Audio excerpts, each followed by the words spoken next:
I, 27F, never thought I would be writing something like this, but I'm completely lost right now and need advice. I've been crying for days and can barely think straight, but I'll try to explain everything as clearly as possible. For context, my sister Sarah, 30F, got married last weekend to my ex-fiancé Mark, 31M. Yes, you read that right. The same Mark who I was engaged to 3 years ago before he suddenly broke things off with me claiming he wasn't ready for marriage. I'm still in shock and trying to process how this could have happened. Some background about our family: Sarah and I grew up extremely close despite the 3-year age gap.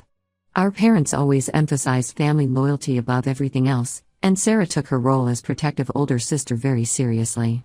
She would screen my boyfriends in high school, give me relationship advice in college, and was always my biggest supporter. We shared everything with each other, or at least I thought we did. Mark and I met during my sophomore year of college at a mutual friends party. He was a senior studying engineering, and we hit it off immediately. He was funny, smart, and treated me with so much respect. We started dating a few months later and everything felt perfect. My family loved him, especially Sarah. She would invite him over for family dinners even when I couldn't make it due to classes. They bonded over their shared interest in photography and hiking. I was thrilled that my sister and boyfriend got along so well. After graduation, Mark got a job at an engineering firm in our city and I started working as a teacher. We moved in together and started planning our future. He proposed on our 4th anniversary during a hiking trip, one that Sarah had actually helped him plan.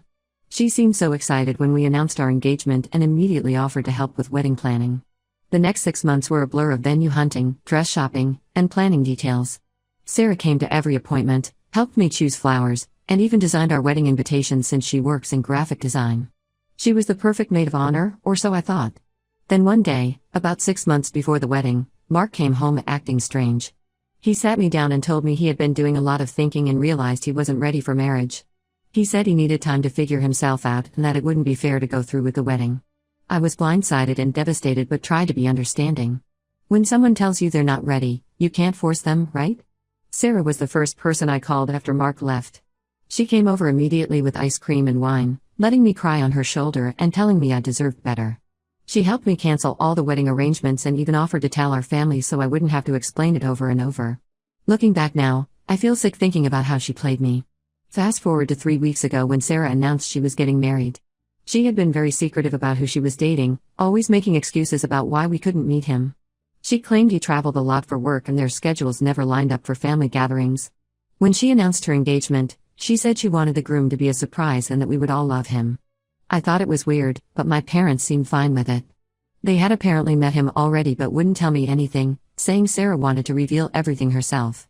The day of the wedding arrived and I was excited to finally meet this mystery man. I got to the church early to help Sarah get ready, but her bridesmaids, none of whom were mutual friends, said she was getting ready at a different location and would arrive just before the ceremony. That should have been my first red flag. When I walked into the church and saw Mark standing at the altar, I thought I was hallucinating. My knees buckled and my brother Tom had to grab my arm to keep me from falling. Before I could process what was happening, the wedding march started playing and Sarah appeared at the end of the aisle, beaming like this was the most natural thing in the world. During her vows, she actually had the audacity to talk about their beautiful love story and how they had kept their relationship private for 2 years because they wanted to be sensitive to family dynamics. She talked about how their friendship had blossomed into love and thanked our family for keeping their secret until they were ready to share it. I looked at my parents during this speech and saw them smiling and crying like this was some beautiful moment. Other relatives were wiping away tears too, apparently moved by this romantic story. I felt like I was in some twisted alternate reality where everyone had lost their minds. I couldn't stay to hear Mark's vows. I got up and walked out, ignoring my mom calling my name. I drove home in a daze and have been here ever since, trying to make sense of everything. My phone has been exploding with messages from family members. Some are calling me selfish for walking out and ruining Sarah's big day. Others are apologizing for not telling me sooner. A few relatives have expressed their disgust with Sarah and Mark's actions. Sarah has sent multiple texts trying to explain herself. She claims nothing happened between them while Mark and I were together, that their relationship developed naturally after our breakup. She says they kept it secret because they wanted to be sure it was real before telling me. The wedding reveal was supposed to be romantic apparently. She thought enough time had passed that I would be happy for them. My parents keep calling to explain their side. They say they only found out about the relationship a year ago and didn't know how to tell me. They claim they were protecting me by keeping it secret until Sarah was ready to reveal it. But how is blindsiding me at her wedding protecting me? Mark hasn't reached out except for one text saying he's sorry for how everything came out and that he never meant to hurt me. The fact that he thinks a text message is sufficient after this level of betrayal shows exactly what kind of person he is. I don't know what to do now. I've blocked Sarah and my parents' numbers because I can't handle their excuses right now. Some family members are telling me I'm overreacting and should be happy that my sister found love, even if it's with my ex. They say enough time has passed that I should be over Mark by now. But this isn't about still having feelings for Mark, it's about the betrayal by my own sister and my family's decision to help her hide it. Am I crazy for feeling this way? Should I try to forgive them? Right now, I can't imagine ever having a relationship with Sarah again, and my trust in my parents is completely shattered. How do you move forward when your entire family has conspired to deceive you? Update 1: Things have gotten significantly worse since my last post. The betrayal runs deeper than I initially thought, and I'm struggling to cope with all the new information that's come to light. After blocking Sarah and my parents, I started receiving messages from people I hadn't heard from in years. Apparently, my post reached some mutual friends who had been carrying guilt about knowing things but not telling me. What they revealed made my blood run cold. 3 different friends have come forward with information that proves Sarah and Mark's 2-year relationship story was a complete lie. Emma, who works at a local coffee shop near Mark's office, sent me security footage from their parking lot showing Sarah and Mark kissing. The timestamp shows this was 2 months before he broke off our engagement. In the video, they look comfortable with each other, like this wasn't their first time meeting secretly. Another friend, Jake, who used to work with Mark, admitted that he had seen them together multiple times during lunch breaks while Mark and I were still engaged. He said he had convinced himself they were just close friends, but looking back, their body language was clearly more than friendly. Jake apologized for not telling me sooner, saying he didn't want to ruin things without concrete proof. The most devastating revelation came from my old roommate Rachel. She confessed that she had once seen Mark's phone light up with a message from Sarah that was definitely not sisterly. This was about 4 months before our breakup. Rachel said she had confronted Mark about it, and he fed her some story about planning a surprise party for me. She believed him because Sarah had always been so supportive of our relationship. When I confronted my parents with this evidence, especially the security footage, they broke down. My mom started crying and finally admitted that they had suspected something was going on back then. Apparently, they had noticed Sarah and Mark spending a lot of time together, but when they questioned Sarah, she convinced them they were planning things for the wedding. My dad said he had once seen them in what looked like an intimate conversation at a family barbecue, but Sarah played it off as wedding stress. The worst part is that my parents chose to ignore their suspicions rather than investigate further or warn me. They said they didn't want to ruin my happiness without concrete proof, but I think they were just trying to avoid family drama. It's almost worse knowing they had doubts but let me continue planning my wedding anyway. Today, I received a long email from Sarah. I wasn't going to read it, but curiosity got the better of me. I wish I hadn't opened it. She finally admitted that she and Mark had developed feelings for each other while he and I were still together. According to her, it started innocently, just 2 people bonding over shared interests. She claims they tried to fight their feelings at first, knowing it would hurt me. She wrote that breaking up with me was Mark's idea. He thought it would be more honorable to end things with me before they officially started dating. She actually tried to paint this as him being considerate, as if stringing me along for months while developing feelings for my sister was somehow noble. The email went on to explain how they started officially dating 6 months after our breakup, though based on the evidence I've received, I don't believe this timeline at all. She said they kept it secret because they wanted to be sure it was real before hurting me with the news. She ended the email by saying she hopes I can forgive them someday because we're still sisters and family is forever. I've been physically ill since reading that email. I've thrown up 3 times today alone. The thought that while I was planning my wedding, picking out dresses, and choosing flowers, my own sister was sneaking around with my fiancé makes me physically sick. Every memory of her helping with wedding planning is now tainted. Was she thinking about him while helping me choose my wedding dress? Was she imagining herself walking down the aisle instead of me? The only family member still firmly on my side is my younger brother Tom. He's 25 and had been living with our parents while saving for a house, but after learning the full story, he moved out. He said he couldn't stand to be around people who would condone this kind of betrayal. He's been checking on me daily and has also cut contact with Sarah. I've started seeing a therapist to deal with this betrayal, even though I was initially resistant to the idea. The level of deception from people I trusted most has shaken me to my core. Every memory from the past 3 years feels like a lie now. How many family gatherings did they secretly meet at? How many times did Sarah comfort me about the breakup only to go meet him afterward? I've received a few more messages from extended family members who initially defended Sarah but have changed their tune after hearing about the new evidence. Several aunts and uncles have reached out to apologize for their initial reaction at the wedding. But honestly, their apologies mean little to me now. The damage is done. I don't know how to move forward from this. My therapist says it will take time to process this level of betrayal, but right now, I can't imagine ever trusting anyone again. The two people I trusted most in the world, my sister and my fiancé, orchestrated an elaborate deception that spanned years. And my parents, who were supposed to protect me, chose to protect their lie instead. Update 2: When I thought things couldn't possibly get worse, life proved me wrong again. Tom came to my apartment yesterday with information that has completely shattered what little was left of my world. After moving out of our parents' house, Tom had been going back occasionally to collect his remaining things. During one of these visits, he found Sarah's old phone in a box of her stuff that she'd left behind when she moved out. Out of curiosity, he tried turning it on. To his surprise, it still worked, and Sarah had never logged out of her accounts. What he found made him sick. The messages between her and Mark went back much further than anyone knew, all the way to when I was still happily dating him.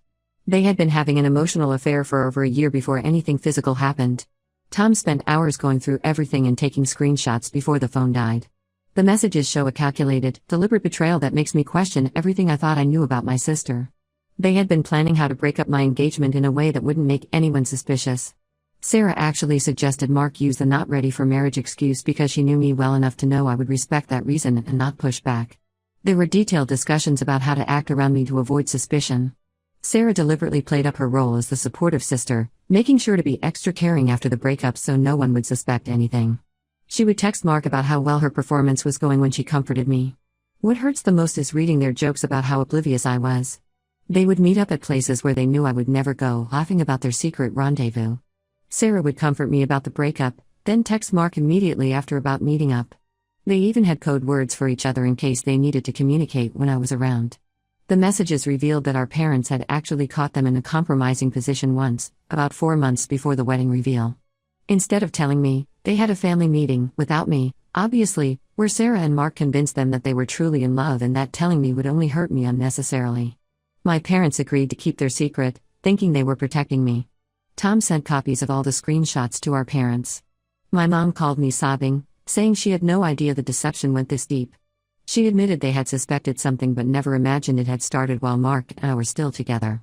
My dad, who had always been close to Sarah, hasn't spoken to her since seeing the messages. According to Tom, he's completely devastated by her behavior. Several relatives who had been defending them have now apologized to me after seeing the evidence. My Aunt Linda, who had initially told me I was overreacting, called me in tears after Tom showed her some of the messages.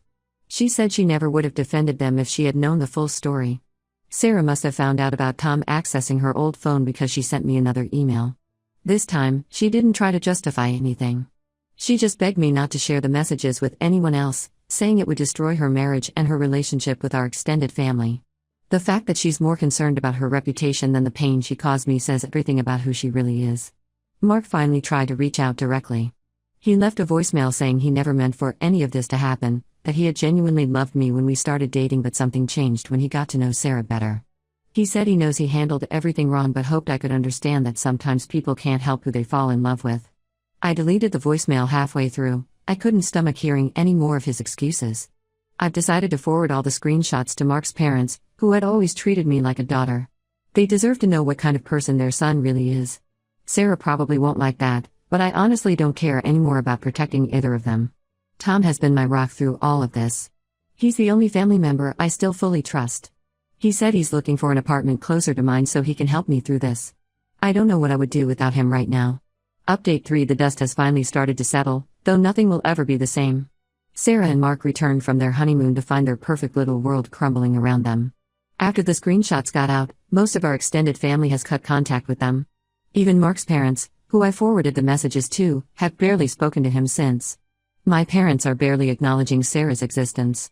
Mom tried to play mediator at first, suggesting family counseling, but Dad shut that down immediately. He said he can't even look at Sarah without feeling sick about how she betrayed her own sister. According to Tom, Dad has removed all photos of Sarah from their house and refuses to discuss her with anyone. Sarah showed up at my apartment last week, completely uninvited.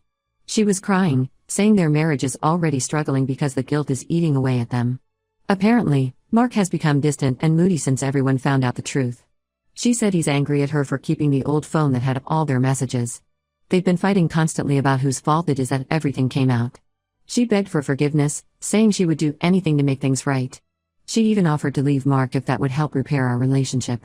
I just laughed at that, as if leaving him now would somehow erase years of betrayal. I told her she should have thought about the consequences before spending 2 years helping my fiancé plan how to break my heart. Then I closed the door in her face. Mark's mother called me last week. She was crying, apologizing for raising a son who could do something so horrible. She said she and Mark's father have told him they won't be spending the holidays with him and Sarah this year. They've invited me instead, but I declined. As much as I appreciate their support, being around them would bring up too many painful memories. I've moved to a different city for a fresh start. Got a job at a new school and found a nice apartment in a quiet neighborhood. Tom visits regularly. He's actually looking for jobs in this area so he can move closer. My relationship with my parents is slowly improving, though I don't think it will ever be what it was. They call regularly and have visited twice, but there's always this underlying tension. Every time I look at them, I remember how they chose to protect Sarah's secret instead of protecting me.